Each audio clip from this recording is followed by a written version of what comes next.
qu'il vous est déjà arrivé une fois dans votre vie de vous demander si toutes les histoires qu'on vous avait racontées depuis que vous étiez gamin, eh bien elles étaient vraies? Oui, parce que finalement, toutes ces histoires qu'on nous montre dans les Disney, dans les livres, dans tous les films et autres dessins animés, est-ce qu'elles sont pas faites juste pour nous endoctriner le cerveau et pour nous faire croire que soit tout est noir, soit tout est blanc, mais que le gris n'existe pas? Moi, aujourd'hui, j'ai décidé de vous révéler toute la vérité et rien que la vérité sur toutes ces histoires qu'on nous a racontées et qui sont appelées contes de fées. Oui, parce que finalement, nos parents, nos proches, notre famille et même nos amis, ils se sont bien foutus de notre gueule tout ce temps. Oui, parce que moi, voilà, prenons par exemple La Petite Sirène, qui est un de mes dessins animés préférés. Eh ben, honnêtement, j'y croyais, moi, cette histoire. Moi, j'y croyais vraiment qu'à la fin, elle réussissait à convaincre son père de la faire devenir humaine pour aller vivre son histoire d'amour avec Eric et faire plein d'enfants mi-humains, mi-thon. Punaise, j'étais tellement déçue quand j'ai appris que c'était faux. Parce que c'est faux. Toute l'histoire que Disney nous raconte dans son film d'animation est craquée, fausse, inventée. On s'est fait baiser comme des cons, tu vois. On s'est fait avoir comme des débutants avec cette histoire de sirène. Mais oui, mais oui. Et ben moi je vais vous raconter ce qui s'est vraiment passé pour la petite sirène.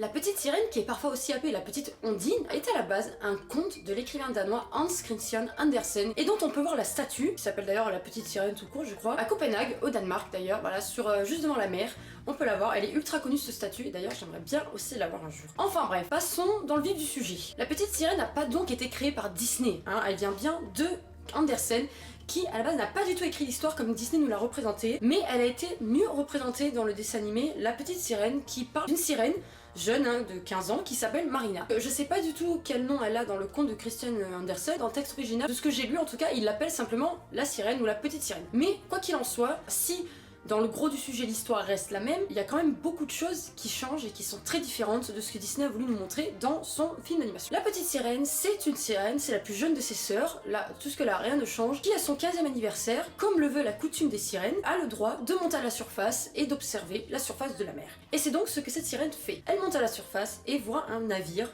sur la mer. Elle voit sur ce navire un prince qui est sur son bateau.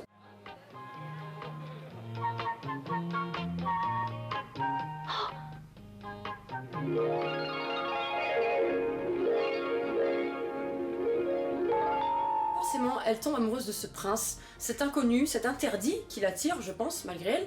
Mais malheureusement, il y a une tempête qui fait couler le navire, et qu'est-ce que fait cette jeune sirène à ce moment-là? Elle décide de sauver le prince de qui elle est tombée éperdument amoureuse en 2 secondes, comme ça, le coup de foudre, et elle le ramène sur le rivage. Malheureusement, de peur qu'il découvre son apparence de sirène, elle le sauve, le laisse sur le sable et elle s'en va. Sauf qu'à ce moment-là, il y a une autre meuf qui se ramène. Et oui, une autre meuf qui se ramène. Elle arrive sur le rivage et quand le prince se réveille, c'est cette fille-là qu'il voit et donc il pense instantanément que c'est elle qui l'a sauvé de la noyade. Voilà, forcément. Et oui, sinon c'est pas drôle. Pendant ce temps-là, la petite sirène est retournée auprès de son père, le roi des mers. Malheureusement, malgré tous ses efforts, elle ne peut pas oublier ce prince dont elle est amoureuse, ce prince humain. Et donc qu'est-ce qu'elle décide de faire? Parce qu'elle est très intelligente, cette sirène, elle décide d'aller voir la sorcière des mers. Donc elle n'a pas de nom non plus, dans le Disney ils l'ont appelée Ursula, mais en tout cas elle décide d'aller voir la sorcière des mers pour lui demander de l'aide. Donc elle lui demande, en y allant, oui, sorcière des mers, je veux avoir des jambes comme les humains pour pouvoir rejoindre mon prince. Soit dit en passant, il est précisé dans le conte que les humains, même s'ils vivent moins longtemps que les sirènes, ont, contrairement à elle, une âme immortelle. Et du coup, la petite sirène, prise par son désir de rejoindre son prince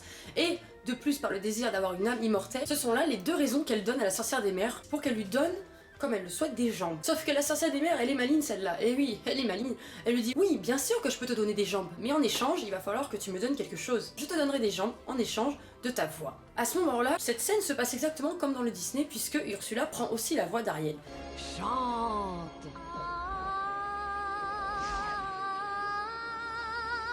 Très bien, continue.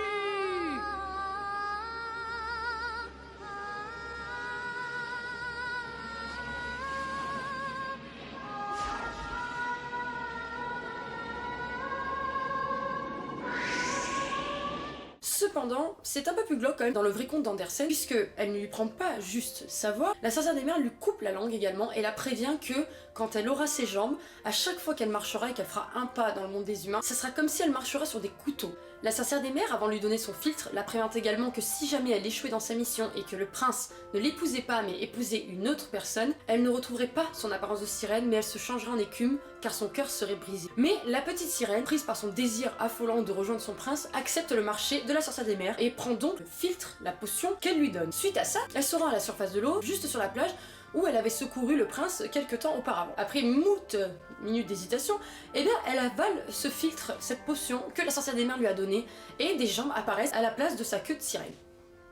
Malheureusement, elle tombe dans les pommes, comme si une grosse épée lui traversait le corps entier. Elle est secourue, quelque temps après, par le prince. Coïncidence, le prince lui-même, le prince dont elle est amoureuse, vient la secourir sur la plage, mais malheureusement, elle ne peut pas parler, et quand elle marche, effectivement, elle a l'impression de marcher sur des couteaux. Donc comment vous dire que ça doit être vraiment la grosse merde quand tu dois marcher et que t'as mal aux pieds toute la journée.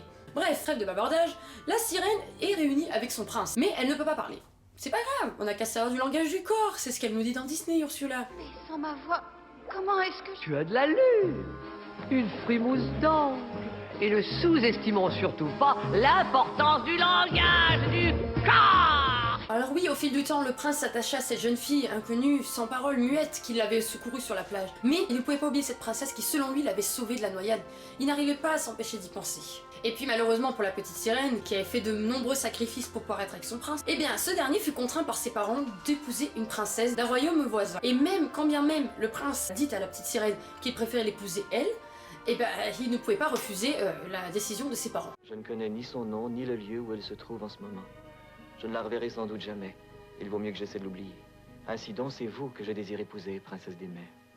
Donc, ils lui amenèrent une princesse, et comble de la coïncidence de malade, cette princesse que ses parents avaient choisie pour lui était celle qu'il pensait être sa sauveuse. Mais oui, c'est normal, hein. Après tout, pourquoi faire autrement quand on peut avoir cette coïncidence? Relevez la tête, ma fille, et saluez le prince, votre futur époux. Je vous salue, Altesse, soyez le bienvenu. Oh, mais vous êtes... Oh, mais je rêve. Et bien évidemment, ce qui devait arriver arriva. Quand il vit cette princesse, celle qui croyait être sa sauveuse, celle à laquelle il pensait depuis tout ce temps, tous ces mois, et ben elle était là devant lui, et donc il accepta de l'épouser. Oublions complètement la petite sirène muette qu'il avait secourue sur la plage quelques mois auparavant. Et alors qu'ils partaient sur leur navire pour se marier, et non, aucun goéland, aucun poisson et aucun dauphin ne vinrent aider la petite sirène à empêcher ce mariage.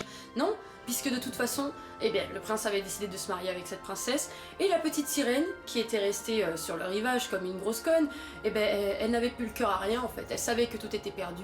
À ce moment-là, les paroles de la sorcière des mers lui revinrent en tête. Puisque le prince ne l'avait pas épousée elle, mais avait choisi d'épouser une autre princesse, elle allait se changer en écume. Et c'est à ce moment-là que ses sœurs sirènes, vinrent à sa rencontre en lui disant: écoute, petite sirène, voici un couteau magique. Tue le prince ce soir, tu redeviendras une sirène et tu pourras revenir nager parmi nous. Tu dois enfoncer ce poignard dans le cœur du prince. Quand tes pieds baigneront dans son sang, ils se changeront en queue de poisson. Tu redeviendras une sirène. Quand tu auras tué le prince, l'enchantement sera rompu, mais il faut faire vite. Alors oui, la petite sirène hésita, puisque elle devait choisir maintenant entre la mort ou retrouver ses sœurs au prix de la vie de son prince bien-aimé. Mais la petite sirène étant bien trop gentille et encore trop amoureuse de son prince, alors que lui a fait un gros coup de pute en partant épouser la première princesse du pays voisin, eh ben elle n'eut pas le cœur à le tuer. Mais au lieu de se changer en écume, comme l'avait prédit la sorcière des mers, elle se sentit soudain flotter dans les airs et elle rejoint ce qu'on appelle les filles de l'air, car en prenant la décision de ne pas tuer le prince mais de se sacrifier à la place, sa bonne action lui permit de rejoindre ces filles de l'air. Elles ne sont pas décrites vraiment dans le livre, on dit juste que si elles font une bonne action, elles peuvent également avoir une âme éternelle comme les humains. Je pense qu'elles doivent avoir une apparence quand même assez divine, vous voyez.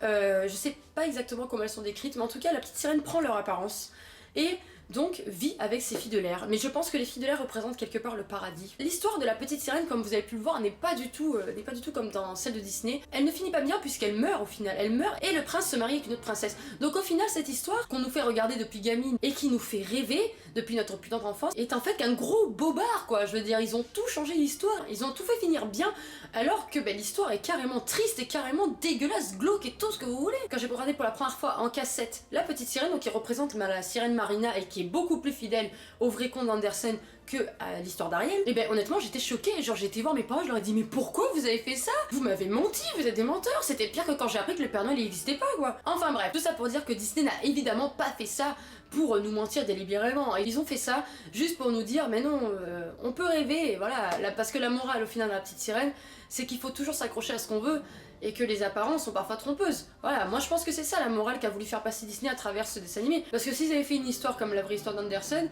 Franchement, je pense qu'on en aurait fait des cauchemars au final. Hein. Non, Disney c'est fait pour faire rêver. Et La Petite Sirène est un des dessins animés de Disney qui nous fait le plus rêver finalement. Parce que cette histoire de sirène qui se sacrifie, qui donne, qui machin, et qui au final arrive à se marier avec son prince et à tout avoir, et bah c'est magique. C'est ça qui fait Disney. C'est la magie. En tout cas, moi j'ai adoré vous faire cette vidéo. Et si vous avez une histoire, Disney ou pas Disney d'ailleurs, hein, peu importe, qui vous intrigue, et donc vous aimeriez savoir le vrai du faux, et ben je serais ravie de vous en faire une autre vidéo. Hein. Je trouve ça très intéressant de savoir qu'est-ce qui se cache vraiment derrière tous les films, toutes les histoires, tous les dessins animés qu'on a pu nous raconter quand on était enfant. Et en attendant de vous retrouver pour un autre C'est quoi ton histoire, et ben je vous invite à vous abonner à la chaîne, à laisser un petit pouce bleu, un petit commentaire et à partager cette vidéo si elle vous a plu. Et en attendant de vous retrouver pour la prochaine fois, et ben moi je vous fais de très gros bisous. Ciao ciao.